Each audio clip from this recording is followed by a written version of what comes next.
Nations are built upon debt. They are not built upon this real wealth. So today we will discuss how the financial crisis part 2 has begun as debt hits record levels. You came here for the truth, so let me unveil that for you. I want to get into this as well as a few other points. So we begin looking to Greece.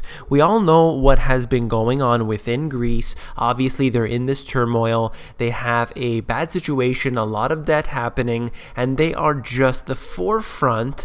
Everyone has their eyes on Greece. But at the same time, in fact, all other nations are also accumulating more and more debt.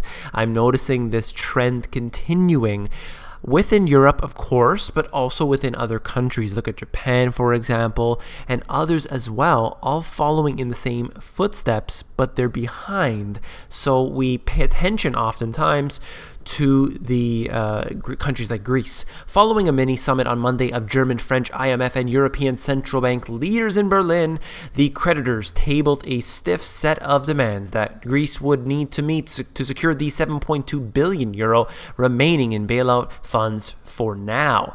So first of all, they have this 7.2 billion they need to pay back, and they're going to make their demands. And what do they want? They want all sorts of different really set of criteria that they have. The truth is that they can't pay it back. In fact, now the IMF and Greece have both publicly admitted that they are unable to pay back this money. That's the fact. So let's look at this. Pessimistic that Greece can meet the terms or put out its soaring sovereign debt trajectory on a sustainable path, the IMF has been pressing the Europeans to discreetly countenance a restructuring or write-down of Greek debt. You hear what I just said there? They're saying basically, let's write it off. They can't pay it back. It's not going to happen. So let's keep this Euro project going, and let's just allow them to default on some of this debt that they owe. Whoever it might be, probably the bankers or whoever, they're basically saying, let's just cut it off right here. So this is what happens in this type of situation where countries get themselves in so much debt that they are left up to this dilemma. But it's not going to just be, you're scot-free and now you can go. This is a much deeper problem that will exist into the future, things that I've talked about very often. This article out of the Telegraph gets into more information about Greece. All of this went out the window in Greece. The IMF enforced the brute liquidation without compensation, stimulus, or relief. It claimed that its policies would lead to a 2.6% contraction of GDP in 2010, followed by a brisk recovery. This is something that I have been covering ever since I began this channel and wrote about it in my book. They say, look, we're going to have a little bit of hardship now, and we're going to have growth next year, and the year after is going to be even better, and the year after even better. But it's never like that. Look at this. What in fact happened was 6 years of depression, a deflationary spiral, a 26% fall in the GDP, 60% youth unemployment, 60%, the mass exodus of the young and the brightest, chronic hysteresis, and will blight the Greece's prospects for a decade to come and cap all of the debt. Ratio exploded because of the mathematical and predictable denominator effect of shrinking nominal GDP. Okay, so what we have here is basically a complete lie that they told everyone, no different than what has happened in the US. Look at what they have said, where don't worry that after the financial crisis, we're going to have more growth. We're going to have more growth. Don't worry about the GDP. Don't worry about it. It's going to be better next quarter. It's going to be better next year, and it never is. But as long as the stock market continues to be propped up, everyone is okay. They were actually 10 times worse than what they thought that they would be. 10 times. That's not a prediction at all. This is completely incorrect. So let's get off the topic of Greece and move on to auto sales. We have debt that is expanding, whether it is the nation's debt, but we also see that in personal debt as well. Average loan term for the new cars is now 67 months. That's a new record here. Average loan term on used cars is 62 months. That's another record. Loans with terms from 74 to 84 months made up 30% of new vehicle financing. That's another record. And you can go on and see these other 4 records that they have been really put on right now. So what does that mean? Well, number one, you have people who can't pay cash. You also have a scenario where interest rates are very low, so people are able to borrow at a very, very cheap price. So they do so oftentimes. That is what's happening.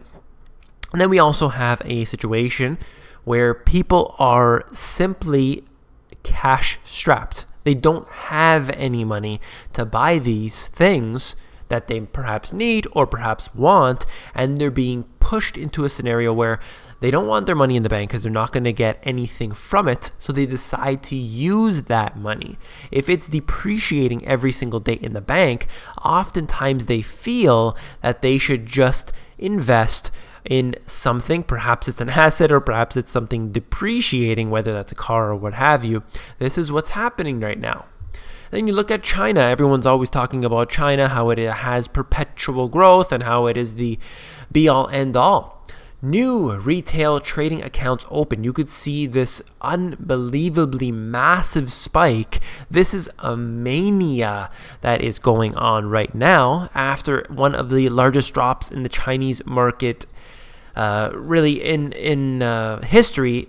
And then you have this retail trading accounts open. Whenever you have a scenario where individuals can make more money, because if interest rates are very low or you lose opportunities around the world, if there is an opportunity anywhere, money starts to flee in that direction. This has happened historically. You could see this in China, just one indicator of the hundreds I've shown on here.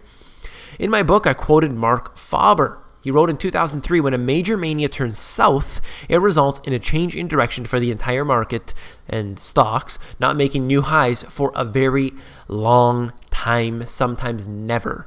So recognize this, that this could occur in the asset or the commodity or whatever you're looking at, that this could happen in that particular thing. Think about the fact that if you're looking specifically for appreciation in that asset or commodity, then realize the price could take 25 years, as it was with the stock market in the US, and this could very well never come back to the height that it did later, that it did at some point. So this is something that to think about, that money doesn't always go up over time. This is not something that is always the case. Very important to note. Let's move on. What we're talking about here is Obamatrade.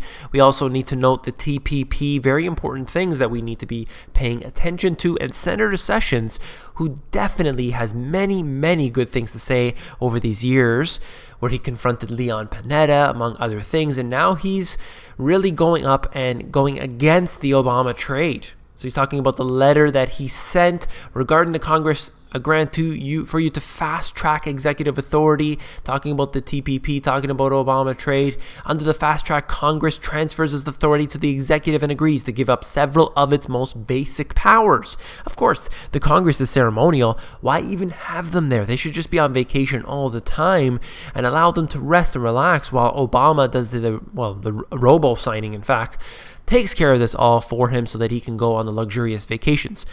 These concessions include the power to write legislation, the power to amend the legislation, the power to fully consider legislation on the floor, the power to keep the debate open until the Senate cloture is invoked, and the constitutional requirement that treaties receive 2/3 of a vote. So basically what they say is that this is a living argument, a living agreement. That's the way that they see this. And every time they want to make a change, they could just do so. They don't need to get that reapproved because that's silly. You don't want to waste time. Obama says, we want our Congress to act. We want them to act, take action on this. You can't have that in a scenario where the Congress has to go through those whole laws and regulations and rules that are put in place in order to keep everything sane. And this is just not going to happen under Obama. And this is really what's interesting, is that even if Obama was the best guy in the world and he was doing this for the greater good, what about the next president that's put in place? Is he going to be as good? He or she, obviously Hillary.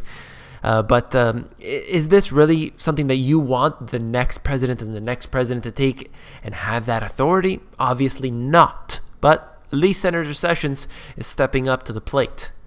This is what we have, is that there's a disparity in between the rich and the poor. The rich, whether that's the Congress who are able to do their insider trading legally and they're able to get away with so many different crimes, you have this disparity which has been occurring. Average income tax rates 2012 by income percentile, and basically what it suggests is that the top 0.001% of the people actually pay significantly less tax than the other individuals out there who make a lot less money. So the more money you make, in fact, the less taxes you pay. And that's what we have seen. Look at the Warren Buffetts, how they get the billions of bailouts. Look at Bill Gates, how they are able to basically shake hands behind the scenes. They're colluding with all of these other big shots, whether it's the politicians or the big bankers or what have you. They're making more money than ever, and they're able to use the taxation system to their own advantage, something that you and I cannot do. So this is another big issue, something that really I don't see covered. When they're talking about hyperinflation, what worries me most is not even the fact that your currency doesn't necessarily buy you anything. That's obviously very important. But what about food prices? What about when they rise to astronomical levels? What about a food shortage? What are you going to do when we have a situation like in this article? In recent days, an ominous sign has appeared throughout Texas. Eggs are not for commercial sale. There is a rationing that's taken place. Of course, this is obviously to do with the avian flu, but it goes to show you what could possibly happen. It has begun, as the casual but foreboding notices warn, to ration its eggs.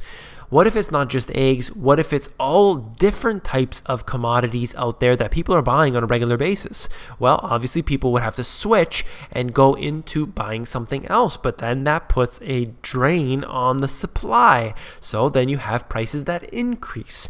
And this really goes all down the line. You cannot ignore this. This is most crucial information that we have going on right now. There are the potential for food price increases if it's for something like the avian flu, or perhaps it's a hyperinflationary scenario, or any other thing that could happen, GMO crop failures or what have you.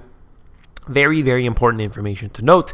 If you found this video informative, please give me a thumbs up. I really appreciate all of the feedback on the previous video where I'm answering your questions, and that actually spurred a lot of additional questions. So I'm definitely going to do more of those videos in the future, not regularly because of course we need to get to the news, but I would like to occasionally do that. So it gives me a chance to answer people's questions on there, as well as other things that I could do into the future.